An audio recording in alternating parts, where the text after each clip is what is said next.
Hi guys, it's Michelle, and today's video is going to be a video all about Marilyn Monroe. I did a video on Marilyn Monroe quite a while ago, 4 or 5 years ago or something crazy, so I wanted to do another video on her because there was a new Netflix documentary that came out that was super interesting and had a lot of new information, as well as I feel like my videos from 4 years ago are just not good, so I feel like we just needed an update. We're gonna go into the life and the death of Marilyn Monroe, all the conspiracy theories surrounding her death and her life, and it's honestly just a crazy, super interesting story, so let's get into it. So the recent documentary is on Netflix and it's called The Mystery of Marilyn Monroe, The Unheard Tapes, and it's honestly super interesting. It follows this journalist, Anthony Summers, who basically was writing a book in 1985 about Marilyn's life. The book is called Goddess: The Secret Lives of a Marilyn Monroe, and he uncovered kind of a lot of information regarding Marilyn's death. A lot of conspiracy surrounding it. I'm sure you guys have heard of it before. It's honestly pretty scary, so let's dive in. Before we get into her death and the contents of the documentary and the Kennedys, all of that,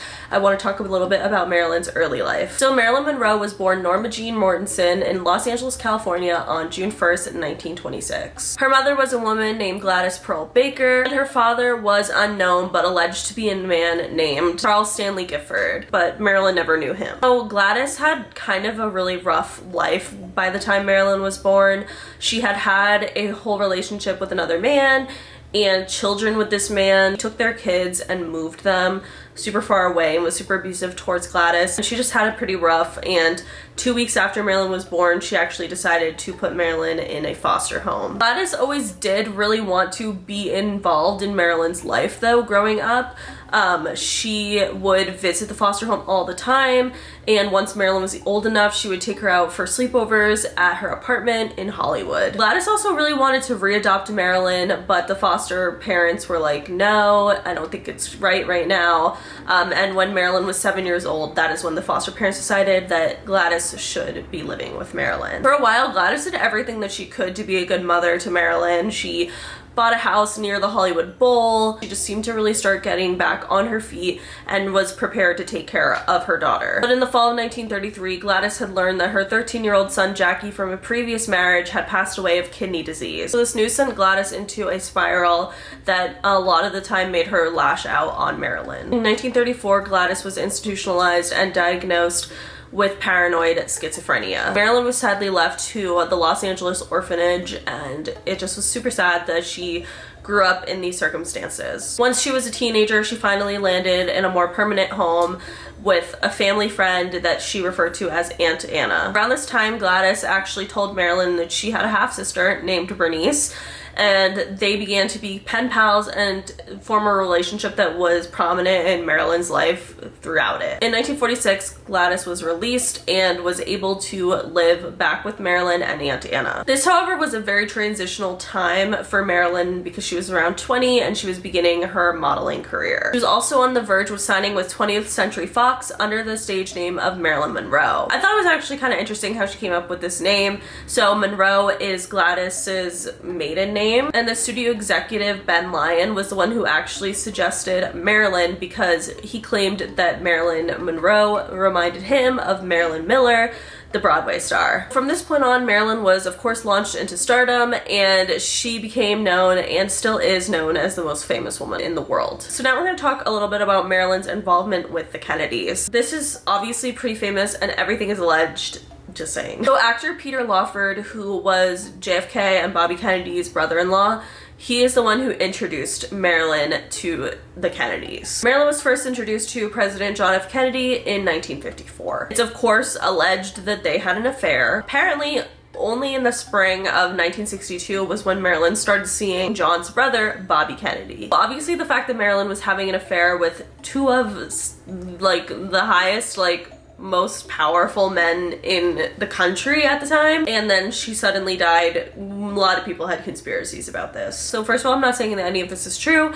This is all alleged, but obviously a lot of people believe that the Kennedy brothers had something to do with Marilyn dying. We're gonna talk about the theories as to why that might be or what could have happened, and then we're gonna talk about the timeline of the night that she died. Oh, it is very suspicious. So the first theory, and I would say like the least popular theory, is that people believe that Marilyn could have been pregnant. So just weeks before Marilyn's death, she actually spoke to a Hollywood gynecologist, Dr. Leon Crone. She asked him whether or not he was still angry with her. Years earlier, Marilyn had actually been pregnant, but she ignored Dr. Crone's advice of staying away from drugs and alcohol, and she ended up miscarrying. Dr. Crone found it extremely strange that Marilyn was asking about this so many years later. He didn't know at the time that Marilyn was alleged to have been pregnant with one of the Kennedy brothers. According to other sources, the weeks leading up to Marilyn's death, she claimed multiple of her friends that one of the Kennedy brothers had impregnated her, but they lost the baby. A lot of sources differ whether or not they believe that allegedly Marilyn and this alleged Kennedy brother had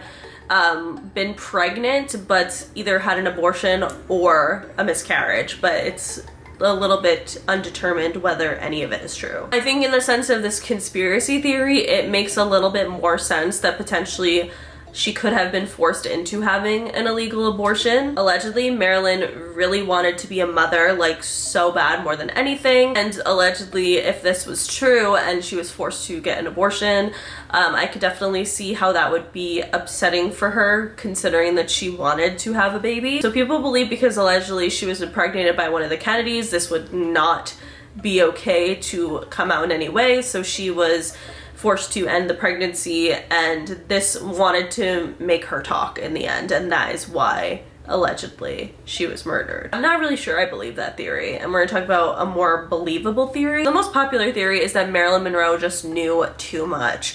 It's like very theorized and talked about in the Netflix documentary that potentially the Kennedy brothers had told Marilyn things that they probably shouldn't have, like stuff about nuclear weapons, testing for these like weapons, atomic bombs, aliens. I've heard this theory, just military things that were going on in Washington that Marilyn should not have known about. And a lot of these theories stem from some of the phone calls that she made the night that she died. So she made a phone call to her hairdresser and friend Sydney at 9:30 p.m. the night that she died. Marilyn told her hairdresser that she was currently surrounded by danger and that these men in high places had betrayed her. She claimed to the hairdresser that Robert Kennedy was at her house that day yelling and screaming at her. She also claimed that prior to all of this, that Robert Kennedy had claimed that he was going to marry her, and all of a sudden now on the day of her death, he was switching up everything, telling her that their relationship was over, basically just yelling at her. Marilyn told her hairdresser that she responded to Robert's threats by threatening him and saying, listen, I'm gonna go public, I'm gonna have a tell-all press conference and basically blow up everything. She claimed that besides the fact that she had an affair with both Kennedy brothers, that she could also expose secrets that she was not supposed to know about Washington. The hairdresser asked her what sort of secrets. She said dangerous ones, and then hung up. A little bit after that, she called a screenwriter named Jose Bolanos who was trying to pursue her, and he claimed that she told him something that will one day shock the world. And even years later, he never revealed what Marilyn had said. I don't know how I feel about thinking that Marilyn was murdered, and we're gonna talk about that more later. But in the sense of the Kennedys, obviously, I would say definitely did not want the secrets that they had told Marilyn or the affair to come out. And you can kind of see that in released FBI documents. The FBI was like following Marilyn. A lot of the documents claim that the Kennedy brothers had spoken to Marilyn about nuclear matters and other state secrets. So that's one thing that was kind of proven later, is that Marilyn was probably being watched. According to Marilyn's friend and real estate agent, Art James was contacted to basically get Marilyn away for the weekend so that they could tap her house. Because he's friends with Marilyn, he obviously said that he's not down to do that. But he also felt like there was no need to alarm Marilyn with this because she was already going through a lot at the time, and he just didn't want to burden her with this. And he also figured that if somebody wanted to tap Marilyn's house, they would find a way to do it regardless. So because Marilyn had just moved into this home, she was having a bunch of remodeling done, and with workers going in and out of the house, it was pretty simple to tap the place. It was proven that her home was bugged. Unsure about like who did it or whatever, but it was apparently proven, and one of the associates who was going through the tapes said this. He claimed that in one of the tapes, apparently from the day Marilyn died, he heard Marilyn and Bobby Kennedy fighting. He claims that Kennedy was screaming, "Where is it? Where the fuck is it?" And he believes that he was referring to one of Marilyn's diaries. He said it was very clear that he was looking for something and he wanted it.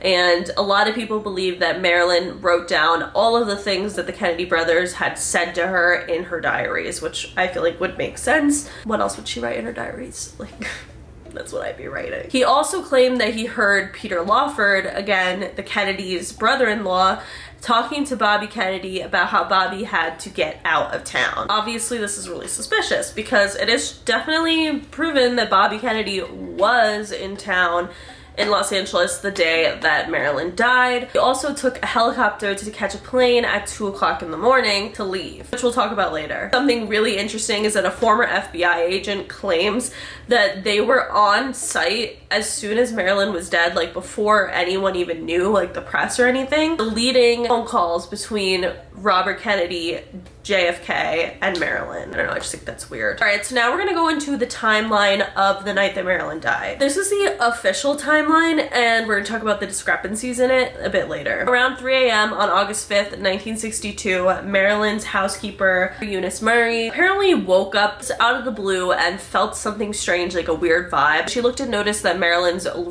bedroom light was on, but her door was locked and she wasn't answering. So she decided to call Marilyn's psychiatrist. So Marilyn's psychiatrist, Dr. Greenson, arrived, and he actually broke her window in order to get into Marilyn's bedroom, and that is where he claims that he found her dead. 3:50 a.m., Dr. Engelberg, who was Marilyn's personal physician, arrived at the home and pronounced Marilyn dead.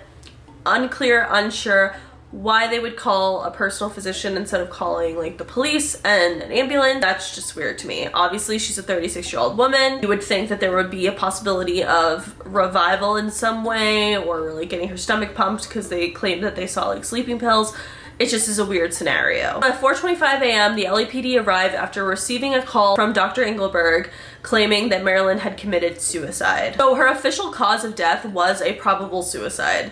I feel like that's not very talked about because I don't think most people believe that she did commit suicide.